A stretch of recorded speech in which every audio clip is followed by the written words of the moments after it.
नमस्कार दोस्तों, आप सभी का physics by SL. Beniwal YouTube channel पे हार्दिक स्वागत है, अभिनंदन। मैं Shankar Lal Beniwal, assistant professor physics, SBD. Government college Sardarshahar. हम पढ़ रहे हैं बीएससी तृतीय वर्ष की न्यूक्लियर फिजिक्स, और न्यूक्लियर फिजिक्स में मैं आपको करवा चुका हूँ जो बेसिक जो जानकारी थी सबसे पहले वीडियो में, वो मैं न्यूक्लियस के बारे में मैंने आपको बताया था कि न्यूक्लियस क्या होता है। उसकी बेसिक जो प्रॉपर्टीज़ हैं वो मैंने आपको बताई थी कि उसकी डेंसिटी वगैरह क्या होती है। इसके बाद रदरफोर्ड स्कैटरिंग के बारे में बताया, उनके पोस्टुलेट्स क्या हैं। तो जो पोस्टुलेट्स थे उनकी अपने चर्चा की। उसके बाद हम scattering angle and impact parameter में हमने क्या डिफाइन किया, रिलेशन डिफाइन किए।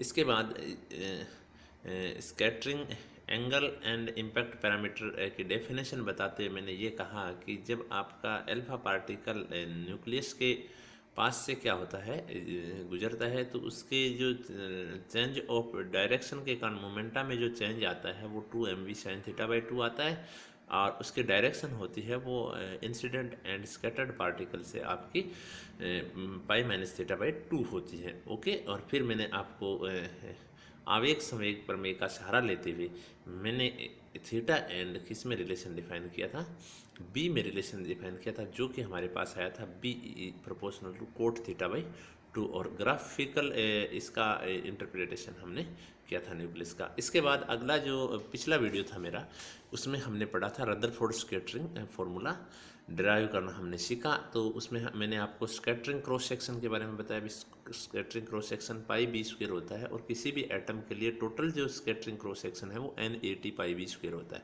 फिर मैंने एक फ्रैक्शन की बात की कि एक ऐसा फ्रैक्शन जो टोटल इंसिडेंट आपके एरिया के रिस्पेक्ट में आपका क्रॉस सेक्शन कितना है, वो चीज़ हमने चर्चा की। उसके बाद मैंने आपको ये बताया कि ये फ्रैक्शन आपका थीटा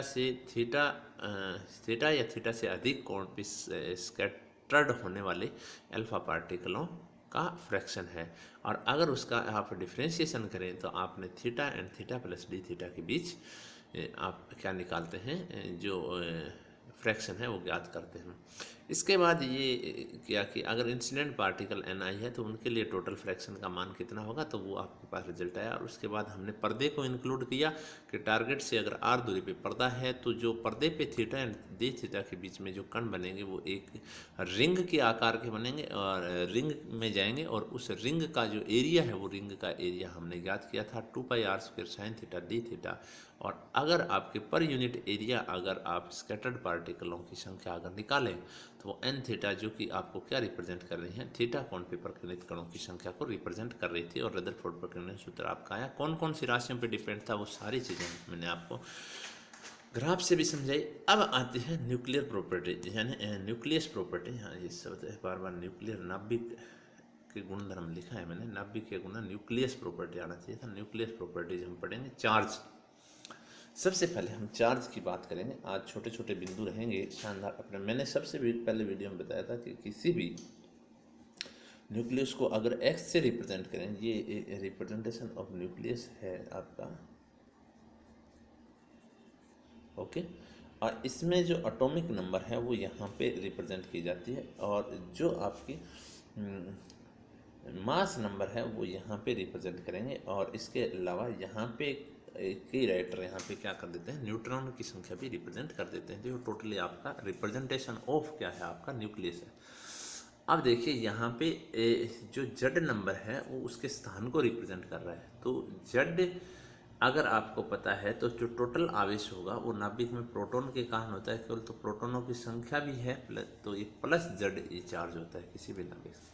और नाभिक का आवेश क्या रहेगा, क्वांटीकृत वो धनावेशित रहेगा। अब हालांकि न्यूक्लियस में प्रोटॉन और न्यूट्रॉन होते हैं, वो क्वार्क मॉडल आ गया, और क्वार्क मॉडल के अनुसार क्वार्क कणों से मिलकर बने होते हैं। और क्वार्क कणों में क्या है, आपका आवेश क्वांटीकरण की शर्त का क्या हो रहा है, खंडन हो रहा है, क्योंकि वहाँ पे अप जो क्वार्क है उसका +2/3 एंड डाउन क्वार्क का आपके -1/3 इलेक्ट्रॉन के बराबर आपका चार्ज है। तो वहाँ पे इलेक्ट्रॉन का पूर्ण गुणज नहीं है, ओके, कोई दिक्कत नहीं। अब मास नंबर, अब जो मास नंबर है ए, वो टोटल न्यूक्लियनों की संख्या है, तो उसमें जेड नंबर भी आएंगे और न्यूट्रॉनों की संख्या भी आएगी, जिसको ए से रिप्रेजेंट किया जाता है। मास नंबर आपका ये होता है। ओके, सबको पता है, कोई दिक्कत नहीं। नाभिक का प्रतीक मैंने आपको बता दिया। नॉर्मली जो जिस प्रकार से न्यूट्रॉन और प्रोटॉन की संख्या कितनी है, x Z a symbol of nucleus. एक लाइन मैंने यूँ लिख रखी है, कंपटीशन एग्जाम के लिहाज से लिखी है, mean moment of nucleus with mass number a varies at h cut by 2r0 a की पावर -1/3 होता है मीन मोमेंट ऑफ, ठीक है। ये तो ऐसी कंपटीशन के लिहाज से जनरल लाइन लिखी हुई है। ये मास, अब मास कैसे ज्ञात करते हैं न्यूक्लियस का, बड़ा ही इंटरेस्टिंग पॉइंट है यहाँ पे मास। देखिए, जो एक एटम है, ये आपका न्यूक्लियस है और ये एटम है आपका, ये एटम और ये आपका न्यूक्लियस है। ओके, अब देखिए, जो संपूर्ण जो भार है वो कहाँ केंद्रित माना जाता है, संपूर्ण भार है वो नाभिक में ही केंद्रित माना जाता है। अब क्योंकि इलेक्ट्रॉन का जो मास होता है, मैं आपको यहाँ पे बताता हूँ मेगा इलेक्ट्रॉन वोल्ट में, और दोनों इकाइयों में मैं बताने का प्रयास करूँगा आपके। मास देखो, mass of proton, mass of neutron, mass of electron, आप कंपैरिजन करना। मास ऑफ प्रोटॉन होता है वो 938 मेगा इलेक्ट्रॉन वोल्ट पर सी स्क्वायर। कई बुकों में ये मैं बताऊंगा क्या लिखा होता है, 939 मेगा इलेक्ट्रॉन वोल्ट पर सी स्क्वायर, और ये होता है 0.511 मेगा इलेक्ट्रॉन वोल्ट पर सी स्क्वायर। ओके, ये मास न्यूक्लियर फिजिक्स में मॉडर्न जो है उसमें एनर्जी में मास दिया जाता है, आइंस्टीन एनर्जी मास रिलेशन से, तो वो मैंने लिखा है। ये लगभग आप अगर एलिमेंट्री पार्टिकल फिजिक्स की बात करो तो ये 940 मेगा इलेक्ट्रॉन वोल्ट पर सी स्क्वायर, इनको न्यूक्लियन बोलते हैं। न्यूक्लियन का मास 940 मेगा इलेक्ट्रॉन वोल्ट पर सी स्क्वायर के आसपास होता है। ओके, तो यहाँ पे प्रोटॉन और अगर न्यूट्रॉन की बात करें तो इलेक्ट्रॉन से क्या है, बहुत ज़्यादा भारी है, यानी लगभग 2000 गुना भारी, लगभग 2000 गुना भारी है भी, ठीक है। ये हाफ के करीब मान सकते हो तो, या आप 1000 के करीब मान सकते हो, तो अप्रोक्सीमेशन ये अगर 1/2 माने तो ये 1000 के करीब अगर मान लें आप, तो लगभग मोटा मोटी आपका क्या है, 2000 गुना आपका भारी है। तो इलेक्ट्रॉन का मास नेग्लिजिबल माना जाता है। ओके, अब अगर इनको केजी में अगर बात करें तो केजी में भी आपको याद होने चाहिए, एम एन प्रोटॉन का होता है 1.67 मल्टीप्लाई बाई 10 की पावर -27 के, और मास ऑफ न्यूट्रॉन होता है 1.675 मल्टीप्लाई बाई 10 की पावर -7 kg, एंड आपका मास ऑफ इलेक्ट्रॉन की अगर बात करें तो 9.1 मल्टीप्लाई बाई 10 की पावर -31 kg। ओके, तो ये आपके तीनों के मास हैं। तो मास में स्पष्ट अंतर दिख रहा है कि इलेक्ट्रॉन का मास बहुत नगण्य होता है। इस कारण से संपूर्ण जो एटम का भार है वो कहाँ माना जाता है, चक्कर लगाते हुए इलेक्ट्रॉन का द्रव्यमान नगण्य मान। परमाणु द्रव्यमान को द्रव्यमान किससे ज्ञात करते हैं, स्पेक्ट्रोग्राफ से ज्ञात कर लेते हैं। ग्राफ की स्पेलिंग गलत है, ये आएगा SPECTRO, स्पेक्ट्रोग्राफ GRAPH, स्पेक्ट्रोग्राफ से ज्ञात करेंगे। ओके, अब देखिए नाभिक के द्रव्यमान मापन के लिए परमाणु द्रव्यमान मास का उपयोग किया जाता है। Atomic mass unit, atomic mass unit, ये बहुत ही एक अच्छी चीज़ है और कंपटीशन लिहाज से भी बड़ी ही अच्छी चीज़ है। मैं आपको विस्तार पूर्वक इसके बारे में बताऊंगा एटॉमिक मास यूनिट क्या होती है, और इसमें आपको अवोगाद्रो संख्या के बारे में, मोल के बारे में विस्तार से पूर्वक चला।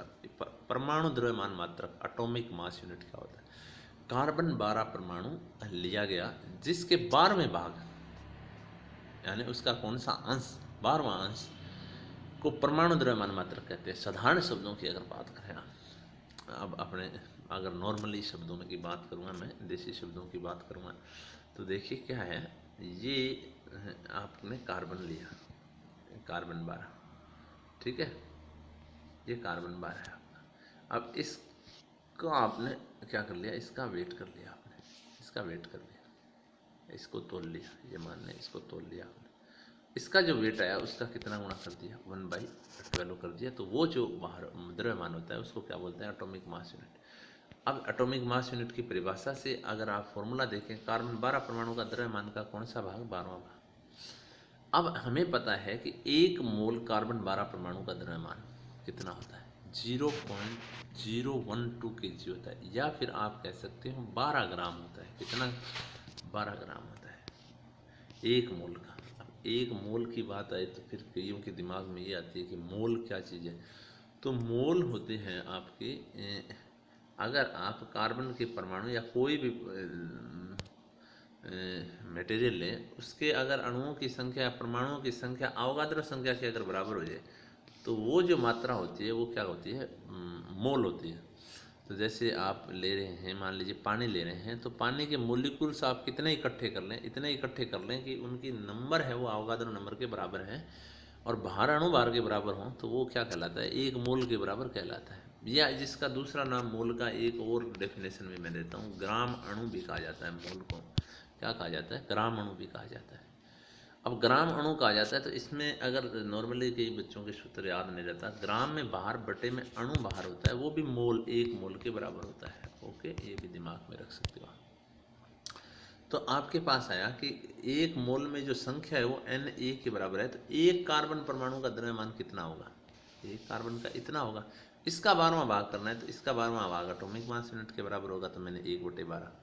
तो एक एटॉमिक मास यूनिट है वो किसके बराबर है, अवगाद्रो संख्या का मान लगाया मैंने। मान लगाने के बाद जब मैंने रिजल्ट निकाला तो 1.66 मल्टीप्लाई बाई 10 की पावर -27 kg, ये एटॉमिक मास यूनिट है।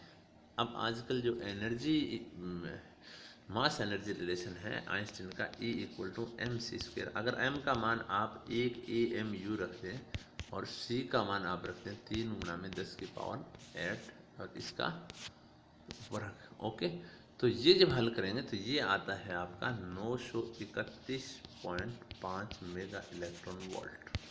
क्या आता है, 931.5 मेगा इलेक्ट्रॉन वोल्ट। तो एक AMU किसके बराबर होता है, 931.5 मेगा इलेक्ट्रॉन वोल्ट के बराबर होता है। अब देखिए इसका कैसे यूज़ कैसे करें कि भी ये काम में कैसे आएगा। अगर आप द्रव्यमान निकालें तो कैसे निकालेंगे, बार बार आपके न्यूक्लियर फिजिक्स में ये उपयोग में आएगी बात। आपको द्रव्यमान संख्या दे रखी होगी, तो द्रव्यमान संख्या का मतलब ये है कि द्रव्यमान संख्या का AMU से अगर गुणा कर देंगे तो उस परमाणु का आप क्या कर सकते हैं, या उस नाभिक का आप क्या कर सकते हैं, द्रव्यमान ज्ञात कर सकते हैं। क्या ज्ञात कर सकते हैं, उस नाभिक का द्रव्यमान ज्ञात आप कर सकते हैं। तो ये आपका एटॉमिक मास यूनिट थी। ओके, अब देखिए रेडियस के बारे में क्या है कि रेडियस त्रिज्या कैसे ज्ञात करेंगे।